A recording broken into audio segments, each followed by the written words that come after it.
அனைவருக்கும் வணக்கம். தேர்தல் நெருங்க தமிழகத்தினுடைய முதலமைச்சரும் திராவிட முன்னேற்ற கழகத்தினுடைய தலைவருமான திரு மு.க. ஸ்டாலின் அவர்கள் தாம் என்ன பேசுகிறோம், என்ன செய்கிறோம் என்பதை மறந்து தேவையில்லாத தன்னுடைய பதவியை, தன்னுடைய பொறுப்பை மறந்து பல விஷயங்களை பேசிக் கொண்டிருக்கிறார்.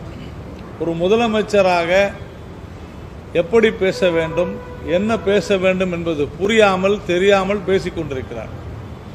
நேற்றைய தினம் திருச்சியில் பேசும்பொழுது தமிழகத்தை எப்படியாவது காவிமயமாக்கிவிட வேண்டும் என்று துடிக்கிறது பாரதிய ஜனதா கட்சி என்றும், கருப்பு சிவப்பு கூட்டம் இருக்கும் வரை யார் அப்பன் வந்தாலும் நடக்காது அப்படின்னு பேசியிருக்கிறார். ஒரு முதலமைச்சர் ஒரு பொதுவெளியில் பேசும்பொழுது இப்படி பேசலாமா அப்படின்றத, ஆனால் அவருடைய லெவல் அவ்வளவுதான், அளவு அவ்வளவுதான் அப்படி என்பதை நம்மால் புரிந்து கொள்ள முடிகிறது. ஆனால் முதலமைச்சர் மு.க. ஸ்டாலின் அவர்களுக்கு நாம் சொல்ல வேண்டியது, 1999 அவருடைய அப்பன்தான் காவிமயமாக தமிழகம் வர வேண்டும் என்று விரும்பினார் என்பதை நாம் உறுதிபட சொல்கிறோம். உங்கள் அப்பன்தான் கருணாநிதி அவர்கள்தான் தமிழகம் காவிமயமாக வேண்டும் என்று விரும்பினார், துணையும் நின்றார் என்பதையும் நாம் இங்கே வலியுறுத்துகிறோம். கருப்பு சிவப்பு இருக்கும் வரை காவி உறுதியாக இருக்கும். ஏனென்றால் கருப்பு என்றால் ஐயப்ப பக்தர்கள், சிகப்பு என்றால் ஓம் சக்தி பக்தர்கள். அதனால் கருப்பு சிவப்பு இருக்கும் வரை காவி உறுதியாக இருக்கும் என்பதை முதலமைச்சருக்கு நாம் சொல்லிக் கொள்கிறோம். அதே போல ஒரே நாடு ஒரே தேர்தல் என்பது ஒரு நோய், அந்த நோயை பரப்புகிறது பாஜக என்று சொல்லியிருக்கிறார். அப்படியானால் திரு மு.க. ஸ்டாலின் அவருடைய தந்தை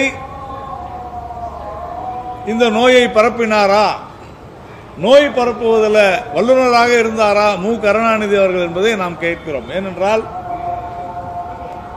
ஒரே நாடு ஒரே தேர்தல் ஏன் என்று சட்டமன்றத்தில் திரு மு. கருணாநிதி அவர்கள் மிக தெளிவாக எடுத்துரைத்திருக்கிறார். அப்படி என்றால் கருணாநிதி அவர்களை மீறி, அவர்களுடைய வார்த்தைகளை மீறி திரு மு.க. ஸ்டாலின் செயல்படுகிறாரா? அப்படி செயல்படுவதற்கு என்ன இப்பொழுது தேவை வந்தது என்பது நமக்கு புரியவில்லை. தன்னுடைய நெஞ்சுக்கு நீதி புத்தகத்தில் கூட சட்டமன்ற உரையில் திரு கருணாநிதி அவர்கள் இந்த ஒரே நாடு ஒரே தேர்தல் ஏன் என்பதை சொல்லியிருக்கிறார். பல்வேறு நாடுகளுக்கு, இந்தோனேசியாவில் ஏன் ஒரே நாடு ஒரே தேர்தல் இல்லை என்று இங்கிருந்து பேசுகிறார் திரு மு.க. ஸ்டாலின். ஒவ்வொரு நாட்டிலையும் ஒரு மாதிரியான முறை இருக்கும். ஜெர்மனி உள்ளிட்ட பல்வேறு நாடுகளில் ஒரே நாடு ஒரே தேர்தல் என்பது மிக சிறந்த பயனை அளித்திருக்கிறது என்பதை நாம் அதிகாரப்பூர்வமாகவும் மிக தெளிவாகவும் சொல்லியிருக்கிறோம். இந்த ஒரே நாடு ஒரே தேர்தலின் மூலமாக என்னென்ன பயன்கள் என்பதையும் நாம் தெளிவாக சொல்லியிருக்கிறோம். இந்த நாட்டிற்கு என்ன பலன் கிடைத்திருக்கிறது என்பதையும் நாம் மிக மிக தெளிவாக சொல்லியிருக்கிறோம். இப்படிப்பட்ட சூழ்நிலையில் தொடர்ந்து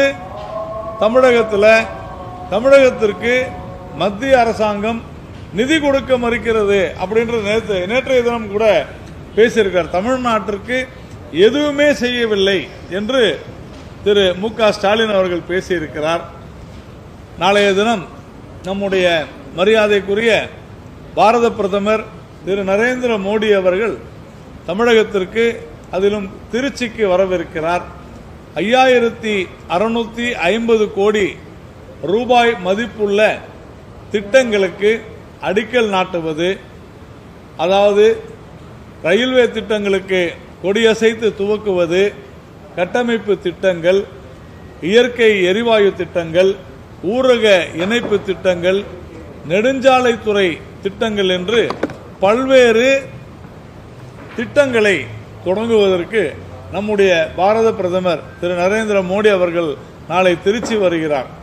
இந்த 5650 கோடி திட்டங்களை வேண்டாம் என்று சொல்லிவிடுவாரா முதலமைச்சர் மு.க. ஸ்டாலின் அவர்கள் என்பதைத்தான் நாம் கேட்கிறோம். அதே போல கடந்த நம்முடைய காங்கிரஸ் திமுக அங்கம் வகித்த காங்கிரஸ் கூட்டணி ஆட்சியில் கொடுத்த வரி பகிர்வை விட நிதி பகிர்வை விட 4-5 மடங்கு அதிகமாகத்தான் பாரதிய ஜனதா கட்சியினுடைய ஆட்சி வழங்கி இருக்கிறது.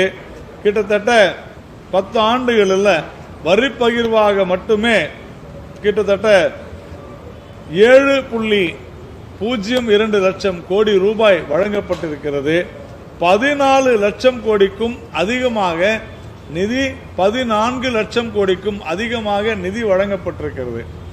இந்த பாரதிய ஜனதா கட்சியினுடைய தலைமையிலான ஆட்சியில் தமிழகத்தில் இருக்கக்கூடிய தேசிய நெடுஞ்சாலைகளின் நீளம் 40 விழுக்காடு அதிகரித்திருக்கிறது. அதே மாதிரி தமிழக ரயில்வே திட்டங்களை நாம் எடுத்து பார்த்தோம்னு சொன்னால் சராசரியாக நம்முடைய 800 காங்கிரஸ் ஆட்சி இருந்த பொழுது 879 கோடி ஒதுக்கப்பட்டிருந்த நிலையில் நம்முடைய பாரதிய ஜனதா கட்சியினுடைய ஆட்சியில் 8.5 மடங்கு அதிகமாக உயர்த்தி 7611 கோடி ஒதுக்கப்பட்டிருக்கிறது. தண்டவாளங்களின் நீளம் 21.57 விழுக்காடு அதிகரித்திருக்கிறது.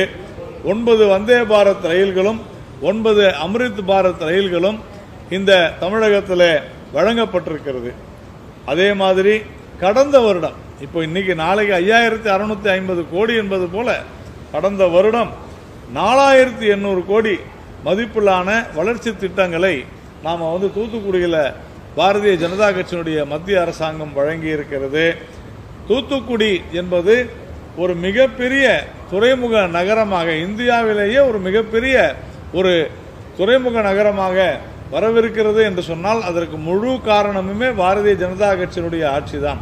குறிப்பாக அங்கே துறைமுகம், அதே மாதிரி துறைமுக விரிவாக்கம், அதே மாதிரி விமான நிலைய விரிவாக்கம், தேசிய நெடுஞ்சாலையினுடைய நீளங்கள் எல்லாமே அதிகரித்து பல்வேறு தொழிற்சாலைகள் அங்கே வருவதற்கு கட்டமைப்புகளை பெருக்கக்கூடிய அந்த அற்புதமான வாய்ப்புகளை வழங்கி நிதி உதவி செய்து கட்டமைப்புகளை பெருக்கிக் கொண்டிருப்பது பாரதிய ஜனதா கட்சியினுடைய ஆட்சியில்தான். இன்றைக்கு தூத்துக்குடி ஒரு மிகப்பெரிய வர்த்தக நகரமாக ஆகப் போகிறது என்று மார்த்தட்டிக் கொள்கிறார் முதலமைச்சர் மு.க. ஸ்டாலின் அவர்கள். அதற்கு முழு காரணமுமே மத்திய அரசு தான் என்பதை திரு மு.க. ஸ்டாலின் அவர்கள் உணர வேண்டும். அதே மாதிரி மெட்ரோ பற்றி தொடர்ந்து பேசிக்கிட்டு இருக்கிறாங்க. மெட்ரோ ரயில் வேண்டும் என்று சொன்னால் அதற்காக ஒரு சில ஆவணங்களை, முறையான ஆவணங்களை கொடுக்க வேண்டிய கடமையும் பொறுப்பும் மாநில அரசாங்கத்திற்கு இருக்கிறது. மெட்ரோ ரயில் என்று சொன்னால் மெட்ரோவை, அதாவது மாநகரங்களை இணைக்கக்கூடிய அருகாமையில் இருக்கக்கூடிய புறநகர், அந்த நகரத்தில் அருகாமையில் இருக்கக்கூடிய நம்ம அவுட்டர் டவுன் சொல்லுவாங்க, புறநகர் மக்களையும் எவ்வளவு என்று கணக்கு கொடுக்க வேண்டும். ஆனால் இங்கே அதற்கான கணக்கையும் கொடுக்கவில்லை. மதுரையினுடைய மக்கள் தொகை, மதுரை நகரத்தில் இருக்கக்கூடிய மக்கள் தொகையை மட்டுமே கணக்கில் எடுத்து இவ்வளவு பேர் பயனடைவார்கள் என்று சொல்லி ஒரு பொய்யான விஷயத்தை, அதாவது வேண்டும் என்றே திட்டமிட்ட ரீதியில் மெட்ரோ வேண்டாம் என்று திராவிட முன்னேற்ற கழக அரசு நினைத்ததோ என்று சந்தேகப்படக்கூடிய வகையில் இந்த அரசாங்கம் நடந்து கொண்டிருக்கிறது. அதனால மெட்ரோ ரயில் நிர்வாகமானது இதை சரி செய்து கொடுங்கள் என்று திருப்பி அனுப்பியிருக்கிறது. தவறே கிடையாது.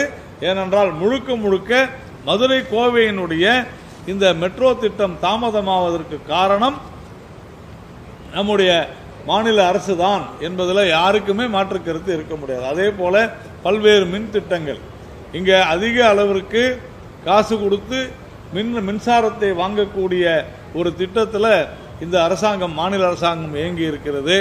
ஆனாலும் கூட நம்முடைய மத்திய அரசு உதய் மின் திட்டத்தின் மூலமாக பல்வேறு நல்ல விஷயங்களை செய்து வருகிறது.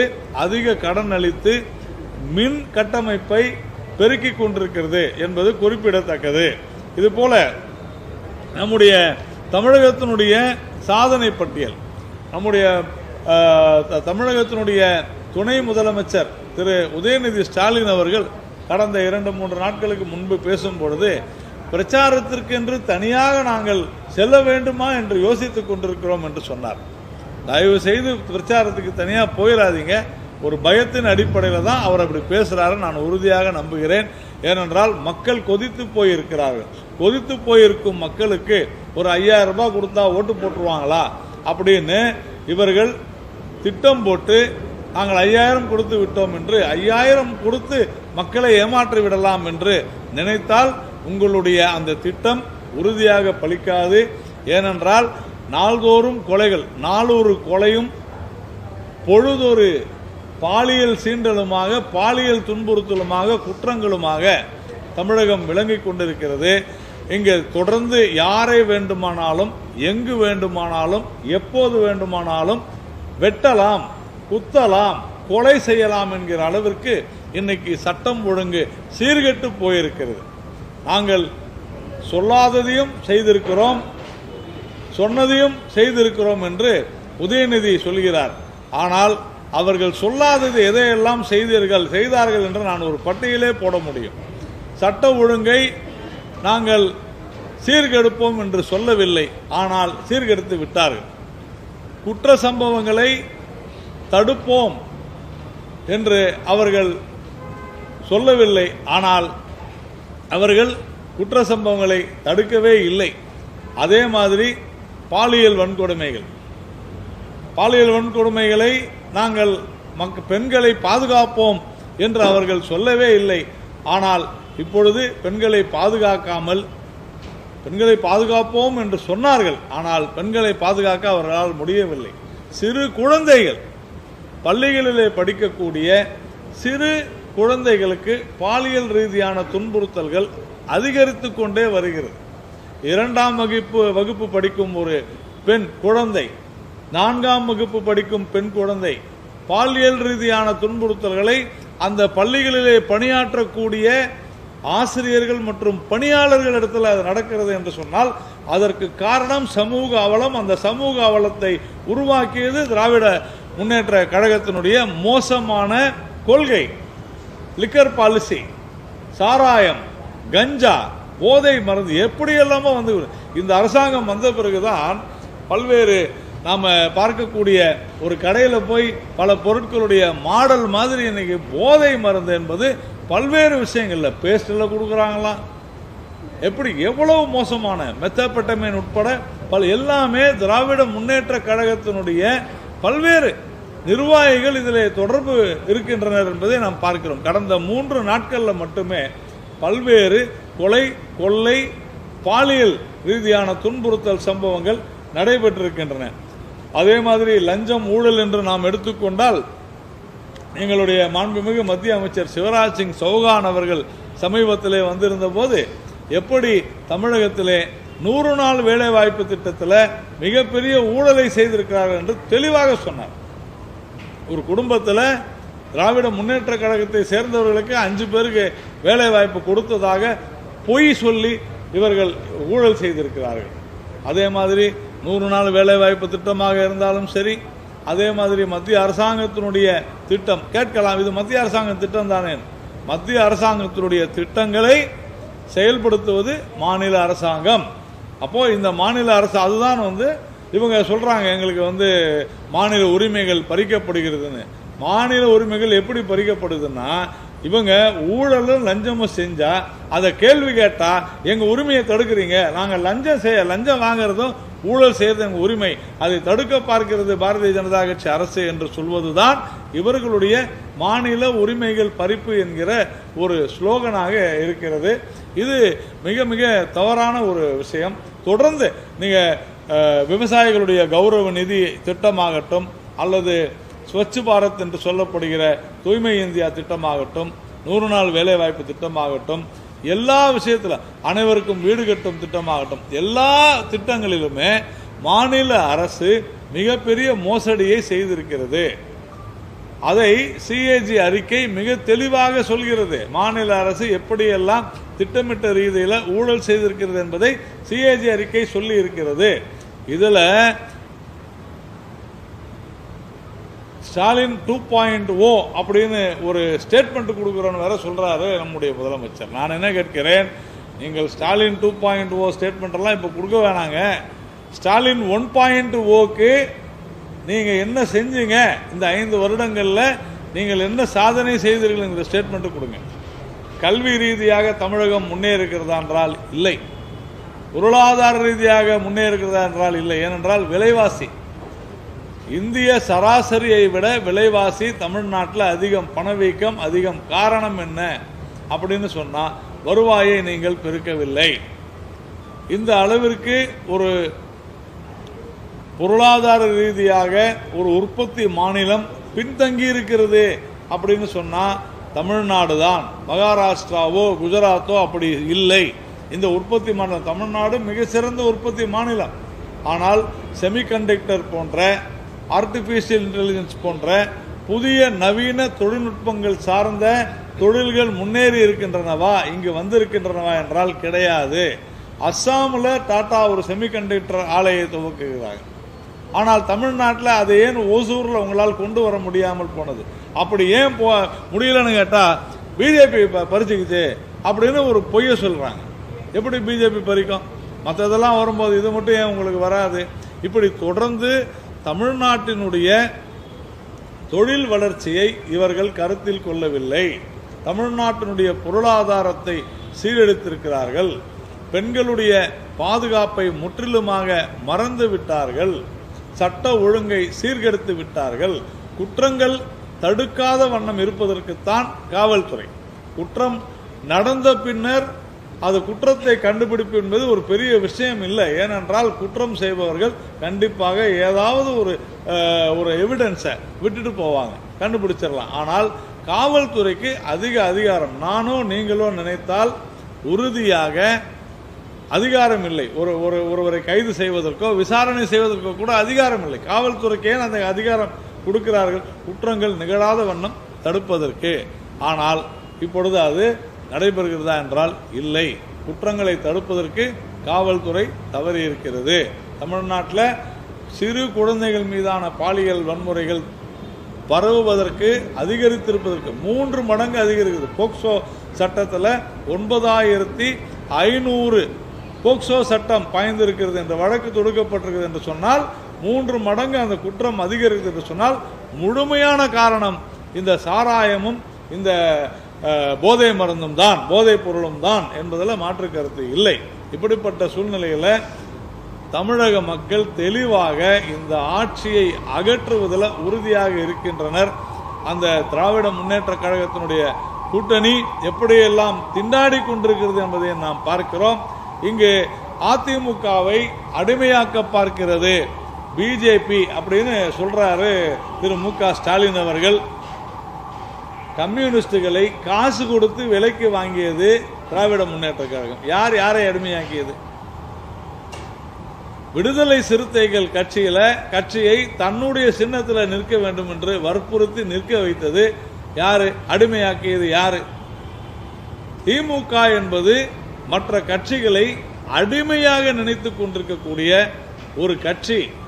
அதனால இங்கே ஆதிக்கம் செலுத்துவது இந்த திராவிட முன்னேற்ற கழக அரசு. தொடர்ந்து இங்க மற்ற கட்சிகளை தன்னுடைய கைப்பாவையாக கருதி அவர்களை அடிமைகளாக கருதி கொண்டு காங்கிரஸ் உட்பட எல்லா கட்சிகளையும் அடிமையாக கருதி கொண்டிருப்பது திராவிட முன்னேற்ற கழகம் தானே தவிர பாரதிய ஜனதா கட்சி கிடையாது.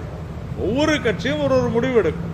திரு நிதிஷ்குமார் அவர்கள் பீகாரில் தான் மாநிலங்களவை உறுப்பினராக வேண்டும், தேசிய அரசியலில் வர வேண்டும் என்று நினைத்தால் அவருடைய சொந்த விருப்பம், அவருடைய கட்சியினுடைய விருப்பம். இதுல திமுகவுக்கு என்ன வந்துச்சு? இதுல காங்கிரஸுக்கு என்ன வந்துச்சு? தொடர்ந்து இது போன்ற தவறான விஷயங்களை முதலமைச்சர் பேசுவது என்பது தன்னுடைய முகத்தை அவர் கண்ணாடியிலே பார்த்து கொள்ள வேண்டும். எப்படிப்பட்ட ஒரு மோசமான சூழ்நிலையில திராவிட முன்னேற்ற கழகம் அதன் கூட்டணியும் இருக்கிறது என்பதை அவர்கள் புரிந்து கொள்ள வேண்டும். எல்லாவற்றையும் விட இந்த ஈரான் அமெரிக்கா யுத்தத்தினால எரிவாயு பற்றாக்குறை ஏற்பட்டு விடுமோ என்கிற முன்னெச்சரிக்கை உணர்வுடன் பாரதிய ஜனதா கட்சியுடைய மத்திய அரசாங்கம் பல்வேறு நடவடிக்கைகளை தயார் நிலையில் இருக்குது, பல்வேறு நடவடிக்கைகளை எடுத்து வருகிறது, உறுதி செய்திருக்கிறது. நேற்றைய தினம் பாராளுமன்றத்தில் துறை சார்ந்த அமைச்சர் மிக தெளிவாக இந்த எரிபொருள் பற்றாக்குறை ஏற்பட்டால் என்ன செய்ய வேண்டும் என்பதை எண்ணெய் நிறுவனங்களோடு கலந்து ஆலோசித்து அவர்களுக்கு உரிய முன்னெச்சரிக்கை நடவடிக்கை ஏற்படுத்த வலியுறுத்தி இருக்கிறது.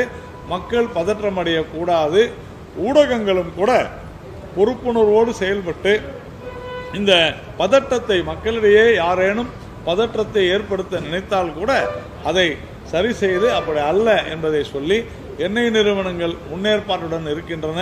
90 விழுக்காட்டிற்கும் மேலாக நாம் இறக்குமதி செய்கிறோம். அதனால கடல்ல பல்வேறு பிரச்சனைகள் இருக்கின்றன, கப்பல்கள் நகருவதில்லை.